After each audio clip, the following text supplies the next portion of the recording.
8 సంవత్సరాల నిరీక్షణ, అనేక రోడ్డు ప్రమాదాలు, పదుల సంఖ్యలో మరణాలు, వరదల సమయంలో వాహనదారుల ఇబ్బందులు. ఇది నెల్లూరు జిల్లా గూడూరు సమీపంలోని పంబలేరు వాగు వద్ద పరిస్థితి. 2018లో అప్పటి టీడీపీ ప్రభుత్వంలో 19 కోట్ల నిధులతో 80% పనులు పూర్తయ్యాయి. తిరిగి మళ్లీ కూటమి ప్రభుత్వం అధికారంలోకి రావడంతో వంతెన నిర్మాణం పూర్తికి చర్యలు చేపట్టింది. ఇందుకోసం 9 కోట్ల రూపాయల నిధులను ప్రభుత్వం మంజూరు చేసింది. తొందరలో టెండర్లు పిలవనున్నారు.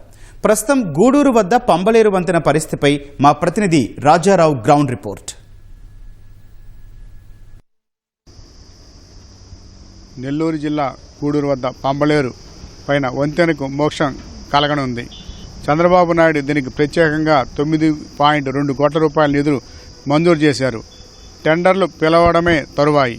దీనికోసంగా ఎమ్మెల్యే పాశం సునీల్ కుమార్ తీవ్ర పోరాటం చేశారు. 2018లో గూడూరు నుంచి మనుబోలు, నెల్లూరు వరకు కూడా ఇక్కడ పంబలేరు మీద వంతెన నిర్మాణానికి అప్పట్లోనే 19 కోట్ల రూపాయల నిధులు కేటాయించారు. ఈ నిధులతో శంకుస్థాపన కూడా చేశారు. తెలుగుదేశం ప్రభుత్వంలో ఇక్కడ పంబలేరు మీద అత్యంత అవసరమైన ఈ వంతెన నిర్మాణానికి అప్పట్లో ఏడాది 2 సంవత్సరాలలోనే పూర్తిగా 80% నిర్మాణం చేశారు. అయితే ఇంత నిర్మాణం చేసిన తర్వాత దాదాపు 20% మాత్రమే పనులు మిగిలి ఉన్నాయి. అప్రోచ్ రోడ్లు, 2 వైపులా అప్రోచ్ రోడ్లు నిర్మాణానికి వైసీపీ ప్రభుత్వంలో తీవ్ర నిర్లక్ష్యం చేశారు. అట్లాగే ఈ వంతెన పరిస్థితి చిల్లచిట్లలో పూర్తిగా మూసుకుపోయిన పరిస్థితి అనేది ఉంది. నెల్లూరు జిల్లా గూడూరుకి నుంచి హైవే జాతీయ రహదారికి మీదకి రావాలంటే ఇది కోల్కతా చెన్నై జాతీయ రహదారి మధ్యలో ఉంటుంది. ఇది ఈ గూడూరు, మనుబోలు ప్రాంతం వారంతా కూడా గూడూరు పట్టణానికి రావాలన్నా, ఈ గూడూరు నుంచి నెల్లూరు రావాలంటే హైవేకి రావాల్సి ఉంటుంది. హైవే మీద ఈ మలుపు దాదాపు 3 కిలోమీటర్ల దూరం తిరిగి రావాల్సి ఉంటుంది. హైవే మీద రావడం అనేది ఆ సర్కిల్లో దాదాపు అనేక రోడ్డు ప్రమాదాలు 20 మంది కూడా మృతి చెంది ఉన్నారు. అదేవిధంగా పంబలేరు నది నుంచి కూడా అనేక వాహనాలు రాకపోకలు చేసే ప్రయత్నం కూడా చేయడం, వరదల సమయంలో ఒక బస్సు కూడా మునిగిపోవడం, కొన్ని ప్రాణాలు పోవడం కూడా జరిగిన పరిస్థితి అనేది ఉంది. ఇటువంటి పరిస్థితులలో 2018లో ప్రభుత్వం ప్రత్యేక శ్రద్ధతో నిధులు కేటాయించారు.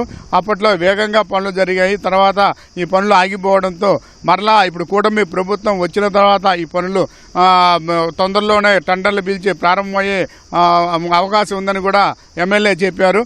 ఎంతో ప్రాధాన్యత కలిగిన ఈ పంబలేరు వంతెన మీద ఇక్కడ మున్సిపాలిటీ గూడూరు హైవే మీద ఉంటుంది. పెద్ద మున్సిపాలిటీ. దాదాపు వేలాది మంది కూడా ఇటు చెన్నై కానీ అదేవిధంగా నెల్లూరు ప్రాంతానికి రావాలన్నా, మనుబోలు నెల్లూరు ప్రాంతం వాసులు కూడా గూడూరు రావాలన్నా కూడా ఈ పంబలేరు పైన నిర్మించిన ఈ వంతెన ఎంతో ఉపయోగపడుతుంది. అదేవిధంగా చిల్లగూరు ప్రాంతానికి కూడా వరద నీరు కూడా ఎక్కువగా ప్రవాహాన్ని అడ్డుకోవడానికి కూడా కొంత ఈ వంతెన నిర్మాణం పూర్తయితే ఉపయోగకరంగా ఉంటుంది. ఈ అప్రోచ్ రోడ్డు కేవలం ఒక అప్రోచ్ రోడ్డు నిర్మాణం పూర్తి చేయనందువల్లనే పూర్తిగా ఇది రాకపోకలు కూడా లేకుండా అందరూ కూడా వర్షాలు లేని సమయంలో పంబలేరులో నుంచి వస్తుంటారు. వర్షాలు ఉన్న సమయంలో తిరిగి జాతీయ రహదారి మీదుగా వస్తుంటారు. ఎంతో చాలా ప్రమాదకరమైన పరిస్థితులలో ఉన్నప్పుడు కూడా 8 సంవత్సరాలుగా ఈ గూడూరు ప్రాంత ప్రజలు, మనుబోలు ప్రాంత ప్రజలు కూడా తీవ్ర ఇబ్బందులు పడుతూ రాకపోకలు చేస్తూనే ఉన్నారు. అదేవిధంగా ఇక్కడ ఇంజనీరింగ్ కళాశాలలు కూడా ఉన్నాయి. ఈ కళాశాల విద్యార్థులు కూడా గూడూరుకి రావాలంటే ఈ పంబలేరు వంతెన మీద నుంచి రావడం అనేది సులభంగా ఉంటుంది. గూడూరు పట్టణానికి వంతెన కలుపుతుంది. పంబలేరు వరదల సమయంలో సోమశిల రిజర్వాయర్ నుంచి కూడా పెద్ద ఎత్తున ప్రవాహం వచ్చి ఈ పంబలేరు నది తీవ్రంగా ప్రవహిస్తుంది. ప్రవాహ సమయంలో రాకపోకలు అనేది పూర్తిగా ఉండవు. ఇటువంటి పరిస్థితులలో వేలాది మంది ప్రజలు వాహనాలు కూడా కొన్ని నెలల పాటు ఇబ్బందులు పడుతూ ఉన్న పరిస్థితి అనేది ఇక్కడ ఎప్పుడు కూడా ప్రతి సంవత్సరం ఉంటుంది. ఇటువంటి పరిస్థితులలో ఇప్పటికైనా కూడా కూటమి ప్రభుత్వంలో వేగంగా ఈ పనులు కూడా చేస్తే ఈ పంబలేరు వంతెన నుంచి గూడూరు పట్టణానికి మాకు సులభంగా ఉంటుందని చెప్పి కూడా ప్రజలు కూడా ఎంతో ఆనందం వ్యక్తం చేస్తున్నారు. వేగంగా ఈ పనులు చేయాలని చెప్పి కూడా అధికారులను, స్థానికుల ప్రజలు కూడా కోరుతున్నారు. గూడూరు పంబలేరు వంతెన నుంచి కెమెరామెన్ హరీష్ బాబుతో రాజారావు, ఈటీవీ న్యూస్.